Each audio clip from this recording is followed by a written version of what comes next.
Welcome to Train Signal. You're watching a lesson on laptops. And it's interesting that we call it laptops here in the lesson. And I've done so pretty much because the CompTIA objectives also refers to everything as laptops. But in the industry, it's actually been brought up of late that we don't want to call them laptops anymore. We don't use them on our laps the way we used to. Now they're very often referred to as notebooks, although notebooks can be very specific also because then there's other types of laptop devices like netbooks, which are smaller versions. There are also tablets, which are another form of portable computing. And so as a whole, laptops, they have a number of different names. As a whole, we're just going to say that they're portable computing devices. And heck, these days we're even getting into the point where even cell phones are becoming portable computing devices. But getting back to the term laptops, right? I mean, that's what they're called in the objectives. That's what we're going to call them here. We're going to look at all sorts of different aspects of these particular devices. First, let's look at the display technologies. There are many different technologies that are used, or really what I could say is that have been used over time with the various laptop computers. One of the original type of displays was the LCD display, and we still see LCD displays today. We have both active and passive matrix types. By the way, you're going to notice that a lot of these display types also are similar to the different types of displays that we talked about in a lesson earlier in the course that was specifically just on video displays. Okay, but we have our active and passive matrix types. Passive is the older type of LCD display. Wasn't as good. We now have the active TFT type displays. They do require a fluorescent type backlighting. They are non-end user replaceable. Okay, so typically your traditional LCD displays, the end user is not going to be replacing this display. They need to be done by a professional. And again, this is the older display technology. Now, one other thing that I do want to tell you about the LCD displays is that besides the backlight, there is also the need for a display inverter, okay, or a power inverter. It's what takes the DC, the direct current, and converts it to AC, which is used to go ahead and charge the backlight. All right, so that is another component that is necessary with your LCD displays. Another thing I'll mention, as long as I'm already a little sidetracked here, is when you look at the picture that I have on the screen right now, you can see which part is the display, right? It's the part where I'm listing all the words. You like how I did that? Made it look like we're actually looking at a laptop display. It's pretty cool. Another thing about the display, that actual component is very often in a laptop. That's where you will find a few other components. Okay, so in the display itself, off to the side, on one of the sides, is very typical where you will find the wireless antenna. Okay, so if you have Wi-Fi on your laptop, the antenna, now you don't see it sticking out. It's not like you will ever see it. It's hidden inside. But the Wi-Fi antenna also very often sits in the display. And the reason why is because in order for the Wi-Fi antenna to work in the best possible fashion and have the best chance of receiving a signal, it should be, vertical, right? It should be, perpendicular to the earth. And so therefore it makes sense to actually be in the display, because more often than not when you're using the laptop, which is when you need the Wi-Fi to work, the display is open and therefore vertical to the earth. Okay, so that's just something I want you to keep in mind, that you'll find that in there, because if you ever have to replace the display, you have to make sure that you do replace it with another display that has that Wi-Fi antenna built into it. Another component, and you can kind of see it in this display that I have here, is very often if you have like a webcam, if you have an integrated webcam, you're going to see that camera also existing right up at the top. If you look at the very, very top, tiny little hole there, that's very often where the webcam will be. Along with that, sometimes, not always, sometimes you'll also have a little microphone hole up in that area as well. All right, so it's kind of off track from the different display technologies, but I just wanted you to understand on a laptop, that's other components you'll find in the display itself. So the next display type that we have is the LCD LED. Now, very often you will find this simply advertised as an LED display, okay? But the reality is it's still based on an LCD display technology. The difference is, and the reason we're calling it LED, is that the backlight, instead of being the old fluorescent backlight that took more power, we now have LED backlighting. This increases our display capabilities and it reduces the power consumption. Now, speaking of LED, we also have something called OLED or organic LED. You really will not see this in most laptops. Okay? The deal is that it uses electrodes with an organic, made of an organic substance. So it's a glowing organic substance when it's electrified. So there is no backlight required, but it's extremely expensive for your large screens. As a matter of fact, you won't even see this in a lot of the tablets that are out there today. You primarily will see this in your smaller but more sophisticated cell phones, okay, or your smartphone cell phones, all right? That's where you'll see organic LED. And plasma, another one you typically won't see in an actual laptop. It was originally used in maybe some of the older monochrome laptops or monochrome displays. It's not very practical for your laptops. It uses much more power, okay? It takes much more power consumption. It's much more expensive. Okay, so truly what you're going to see, if I were to tell you, kind of real world what you're going to see when it comes to your laptop displays, you're talking LCD and LED. Or really, again, remember the LED is technically an LCD LED.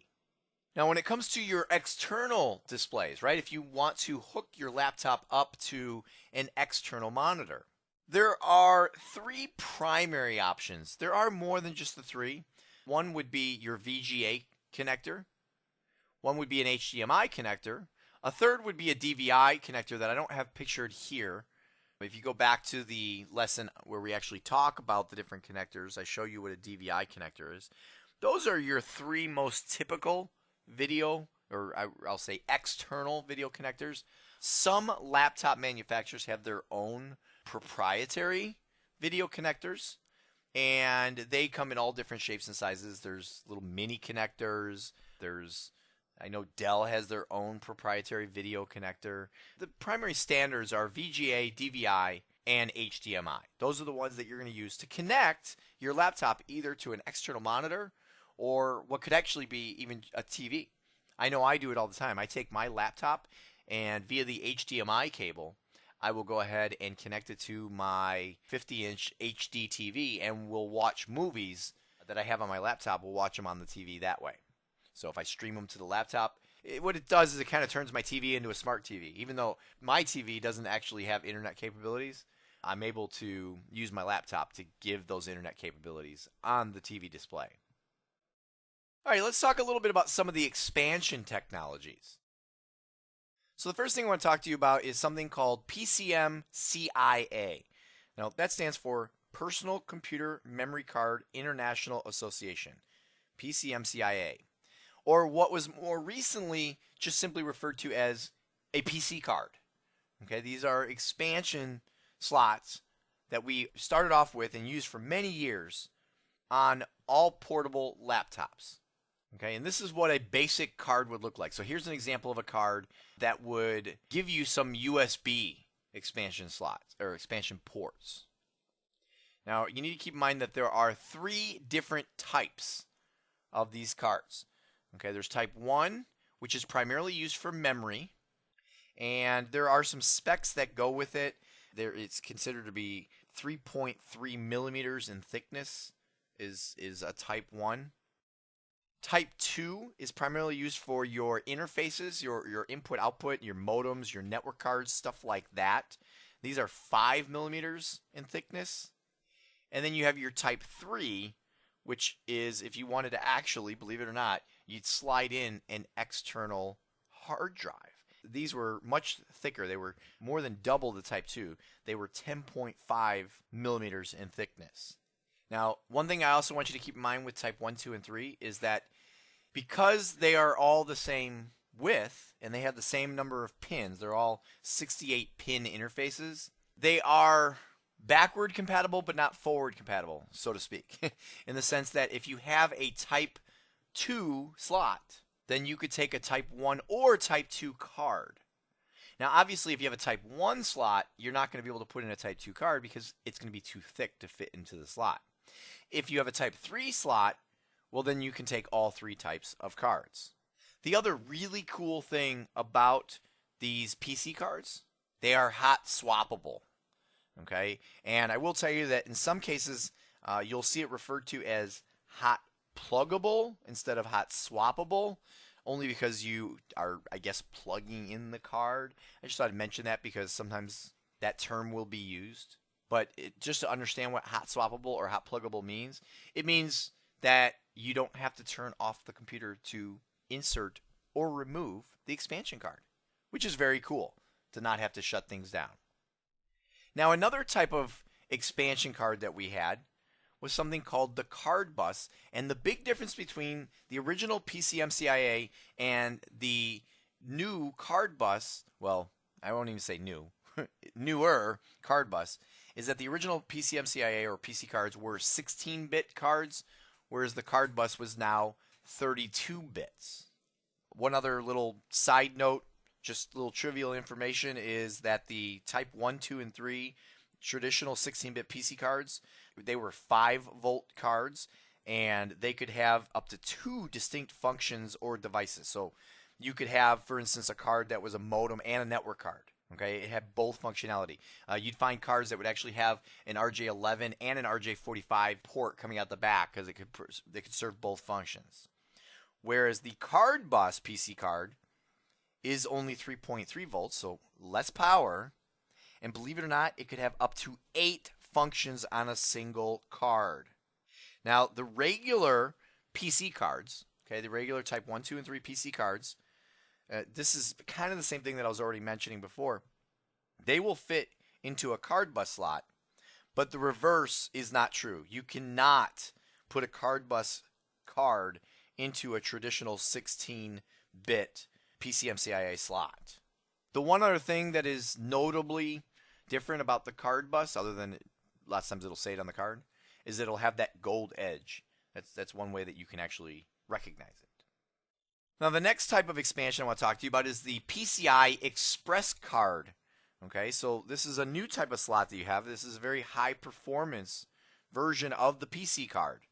Okay, and this is really something that has replaced the old traditional PC card slots on most of today's laptop PCs. The PC ExpressCard comes pretty much in 2 different widths. Okay, you have the 34mm and the 54mm, and they are pretty much known as literally ExpressCard 34 and ExpressCard 54. So that's what they're actually called so that you can know the difference between them. Now, these Express cards connect either using the USB 2.0 bus or the PCI Express bus, and there is a huge difference. If they are connecting via the USB bus, then you're going to get a maximum throughput of 480 megabits per second, whereas in the PCIe, right, the PCI Express bus, you get a whopping 2.5 gigabits per second communication. Now, I will also tell you that there is something that is also much, much newer, and that is the PCI ExpressCard 2.0, which can actually give you up to 5 gigabits per second, and also can support USB 3.0 and get all kinds of crazy speeds. All right, so some of that is a little bit trivial at the end, but just wanted to kind of give you all that information. But these are the cards that you need to be familiar with, the ExpressCard 34 and the ExpressCard 54. Now, another type of expansion, and I actually talked about this in an earlier lesson, you have the Mini-PCI, which uses PCI version 2.2. It's installed internally, right? If you look at the card there, you can see there's no slot that's going to do it. You have to open up the laptop and you put it internally. Although usually there's, if you have a laptop that's equipped with it, it's just like one screw and you take a panel off underneath and you can pop it right in. And it's typically used for things like modems or Wi-Fi cards, something like that. And then, of course, we have the Mini-PCIe, which is a smaller version. Now, a different type of expandability that we can talk about when it comes to laptops is the use of something called a docking station or port replicator. The idea is that you have this thing here, okay? I have it pictured here, and I know it's kind of hard to see what it is. This is a docking station where what you're looking at is just one connection port. You know, you'd rest the laptop onto the docking station, and what it does is it then gives you all of the various ports that you see on the back here to go ahead and expand your laptop into basically a desktop replacement. This is very, very common in today's world. Is rather than buying a desktop, you buy a laptop that supports a docking station or a port replicator, to where you plug it in here, you set it on your desk, you plug it in, and you get all your external ports. I mean, you can see there, we got VGA, we got DVI, you got USB, you got network connection, you have your keyboard and mouse. Lots of times you'll end up with an HDMI, you have serial, you have parallel. I mean, you name it, there you go. You have all the connections that you'd normally see on the back of a desktop PC. And this way you can hook up your monitor or your multi-monitor systems or whatever it is that you want to do. And then when it's time to leave the office, you can actually just go ahead and eject the laptop off of the docking station or the port replicator and take it with you on the go. And you still have everything with you rather than having to transfer things from one computer to another. So now let's talk about the power options, right, for making a laptop work. Well, first of all, we have our traditional AC adapter, right? And you'll typically see an AC adapter so that you can go ahead, and what it does is it takes the AC that comes out of the wall and then converts it into DC for the laptop. We also have DC adapters that plug directly into what we used to call the cigarette lighter in the car. Lots of times they're not called cigarette lighters anymore. You know, with the whole wave of non-smoking environments, lots of times in a lot of cars you don't actually get the cigarette lighter, you just get the DC port. Okay, and you go ahead and you plug in and you have your adapter to be able to get the appropriate level of DC. And you'll notice the adapter I have displayed there has all sorts of different jacks for the various different laptops, and then you also have different settings for the different amount of power depending on what your laptop needs. You want to be very careful to make sure you're giving the appropriate amount of power to your laptop. You don't want to overpower it and fry something. You don't want to underpower it and have it struggling. Now, the way that laptops are primarily powered when they are truly a laptop, meaning you are out away from the office, you're away from your home, you're out on the road, is with a battery. Now, the oldest and most basic form of battery that's out there is the NiCad, which stands for nickel cadmium. It has the shortest charge life of most of the technologies that we have out there. It has what's called memory effect. Okay, they're called, I have listed here memory issues, and it's called memory effect. And the memory effect is the idea where, let's say you use half the battery and then you plug it in and charge it, and you use half the battery and you plug it in and charge it, and you use half the battery and plug it in and charge it, and you do that regularly. Guess what? It learns from that and it says, I only need to charge to halfway. And so over time, you actually only end up with half the battery life that you could have otherwise had, unless you are really good about draining it all the way dead and then giving it a full charge on a regular basis. What is more common in today's world is something called nickel metal hydride.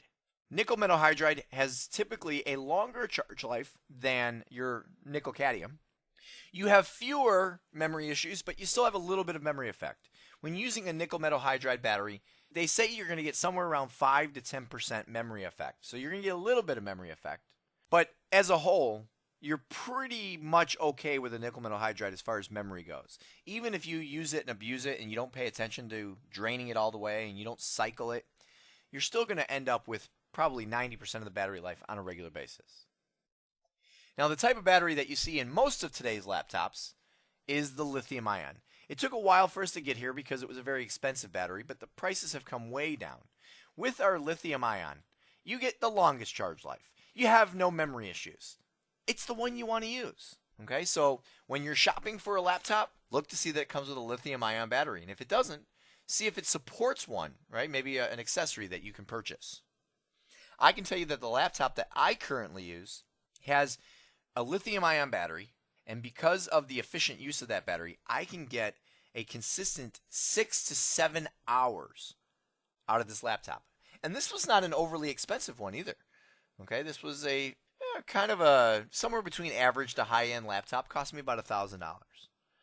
Okay, and I get 6 to 7 hours, which I will tell you, since I make a fairly regular 4-hour flight from where I live out to the west coast of the United States. I make that trip quite often. It's really nice being able to get 4 hours on a plane on a single battery charge. So now let's talk a little bit about upgrades. And actually, I should, this section here, I should have it as upgrades / replacement. Okay?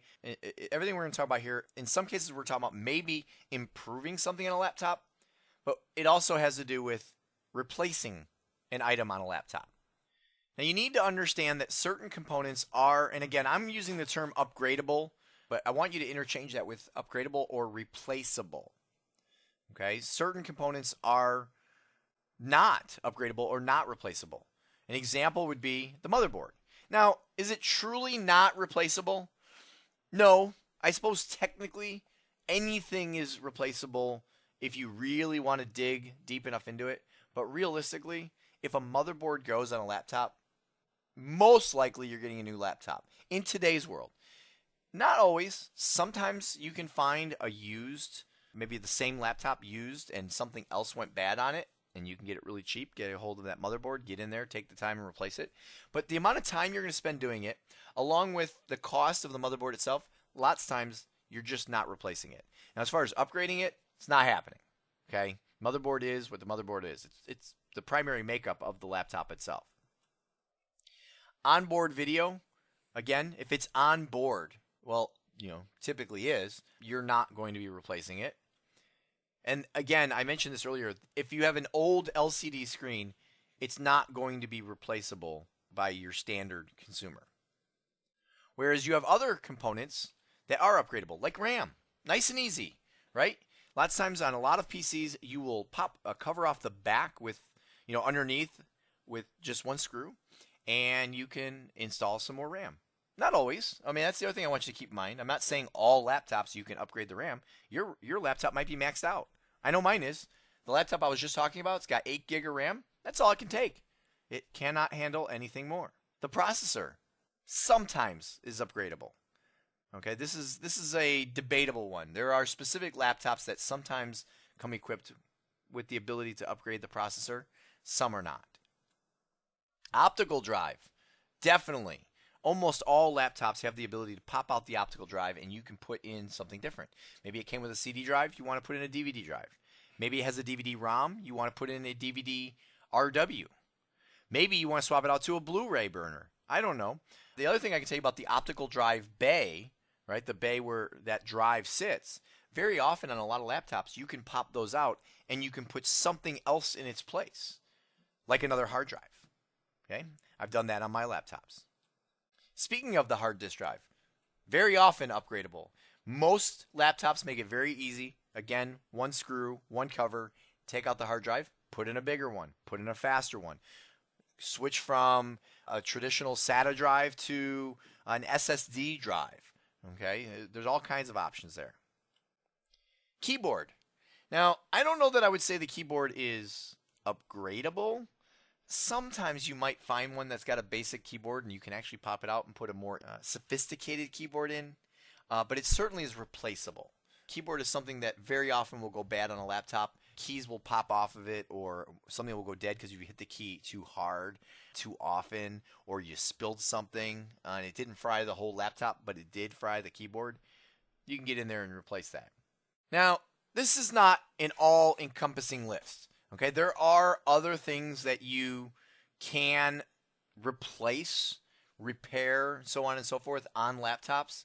Another example might be like a wireless card. I talked about that with expansion, but the wireless card. Now, the built-in wireless card is not easily replaceable. And sometimes you have to replace the whole monitor, the whole video screen if you're going to replace the antenna. But the card itself, sometimes you can add a card in that we saw with our PCI, our PCI, our Mini-PCIe, stuff like that.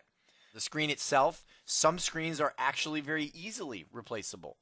I've replaced a defective screen, and it was just a couple of, you take a few screws, you take the plastic casing off of the laptop, And each one's different. I mean, I would show you, but I'm telling you, it is extremely different for each one. But you take off like a plastic bezel, and it gives you access to where the monitor, the display, is actually plugged in to the laptop itself. You unplug that. Like I said, sometimes you have like a second plug for the wireless antenna, stuff like that. And boom, couple screws, you take it out. And then you put it back the same way. I've done it, so it can be done. Another big one would be the power jack, right? Where the DC jack where you plug the power in. Those go bad all the time because if you think of how the laptop is used and how you have that plug in and it's being pushed on, right? Because you're portable with this. You're throwing it around and lots of times it'll get weak and a wire will fray and you get in there and you can either solder it, you can solder a wire back on or replace a whole new jack rather than having to replace a whole new laptop. Batteries, obviously, you can replace those real easily. The touchpad along with the keyboard, depending on what type you have. The speakers sometimes. Okay, so anyway, that's just to give you an idea of some of the different stuff that make up a laptop. And obviously, those are similar components that you're hearing just as a computer as a whole. You know, you get good with it. You get a good set of schematics and instructions. And you're real meticulous and careful. You can unscrew just about anything. You can get to just about anything and replace it if you need to. Now, most laptops come with function keys, and the older laptops have fewer, and the newer ones have more. But here is an example of, I would say, a middle-of-the-road keyboard. And you'll see here that in the lower left, we do have a function button. They've made it bluish in color, and that's to show you that if you hold that button, all those other buttons you see up at the top, and then there's down in the lower right, those buttons, the blue words, that's the function that'll happen if you hold the function button. And some of the examples of what you can do with this, and there's all kinds of things depending on which laptop you get. I mean, I know mine's a Samsung, and it has all kinds of crazy function buttons. But some of the more common ones are if you want to add a display and you want to use an external display. I believe that's what we're looking at here on the F7 button. If you look on the screen right now, the F7 button, that if you hold down function and hit that button, that's how you can toggle between, are you going to use the laptop display, are you going to use an external display, are you going to use both displays. Wireless is another good example. It's not on this particular keyboard, but if you have wireless, lots of times it could be a separate button altogether, or it might be a function button. Volume settings. You see that we have 3 volume buttons on this particular keyboard, F2, F3, and F4. F2 will flat out mute and unmute. It's a toggle. And F3 and 4 are volume down and volume up, respectively. Screen brightness is another key one. We have that on this one with F5 and F6. Right? F5 will make the screen dimmer, and F6 makes it brighter. Bluetooth, along with wireless, okay, is another one. And then the keyboard backlight. That's a big one. I love getting laptops with keyboard backlights. Mine has that. And basically, it's just what it sounds like. There's a light underneath the keyboard. And how often are we using a laptop in a dark environment and you're trying to type? And yeah, they put the little notch on the F and the J so that you can position your hands. And if you know how a keyboard works, you can, you learn how to type. You don't need to see it. But let's be real. Very often we're not typing things, like we're not actually typing up emails, letters, and whatnot. That's where we can put our fingers appropriately and find everything. Lots of times our hands aren't on the keyboard at all, but then suddenly we need to do something. So we do what? We do what's called hunt and peck, right? You use your fingers just to go ahead and hunt down a key and then peck at it. Also, if you want to do these function keys, it's kind of a trick because we're not taught to find that function button with our pinky when we type normally, and reaching the F keys is not part of standard typing. Okay, so that's another issue to where the backlight, it comes in real handy. And again, if you have a backlight, very often it'll be a function key to turn on or off that light. And in some cases, if you get real fancy with it, you can even have it at different levels of brightness, which I think mine has, although I've never used mine other than all on or all off. Now, the last thing I want to talk to you about when it comes to laptops before we wrap this thing up has to do with security. Right? It's a portable device, which means it can be stolen. Now, there's a couple different aspects of security. First of all, there's the software aspect of security, and that's actually something we'll cover in a different course, but where you can go ahead and use encryption, you can go ahead and use BIOS passwords and stuff like that to help protect you from a software standpoint. What I'm talking about here is physical security. Now what you're looking at there is one option, right? Literally put a chain around the laptop with a padlock on it. Now that's not necessarily going to prevent it from being stolen, but it will prevent it from being used, or at least until they figure out that they can go get some heavy-duty cutters and they'll just cut that chain. So what's more typical would be your cable loop locks. Okay, most laptops have an actual connector on it where you can go ahead and you can connect one of these cable loops. And as you can see, you stick it in there and then you have a locking code and you run the cable through, you attach it to the desk is the example that I have here. And you run around and you run it through the loop so that it's kind of attached to itself. And these cables are not easily snapped. I mean, it takes a pretty significant tool to cut through one of these. And you're probably going to recognize someone doing it if they're going to do that. So this is another great way to lock down your laptop. And with that, we come to the end of this lesson. And, as a whole, one thing I want you to keep in mind is that laptops, even though I've condensed this all into one lesson, right? We talked about all the different components of a desktop computer and broke it apart into, 6, 7, 8, 9 different lessons. Although the functionality of those components pertain to both desktops and laptops, but really, I mean, let's talk about this here. Where is today's computing going?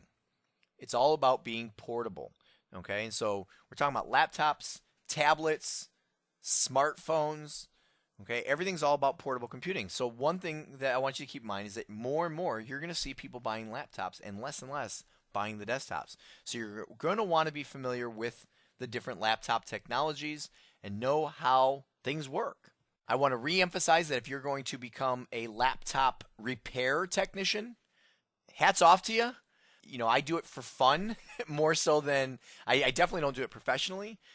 If one of my laptops break, I either take it to somebody else to fix it or I buy a new one, and sometimes I will take the old one, and again, for the fun of it, I will figure out how to tinker around with it, how to open it up, and how to play with it.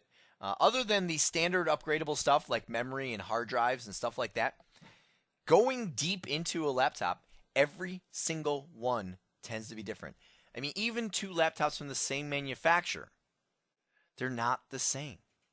Okay, so and manufacturers are making it harder and harder to get the actual schematics and the actual repair manual because they want to make money off of having you send it in for repair. And besides the money-making aspect, even if it's under warranty, they want you to send it to them so that they can have their qualified technicians work on it and not have an unhappy customer who tried to mess with it themselves. All right, so that's pretty much it. That's everything about laptops.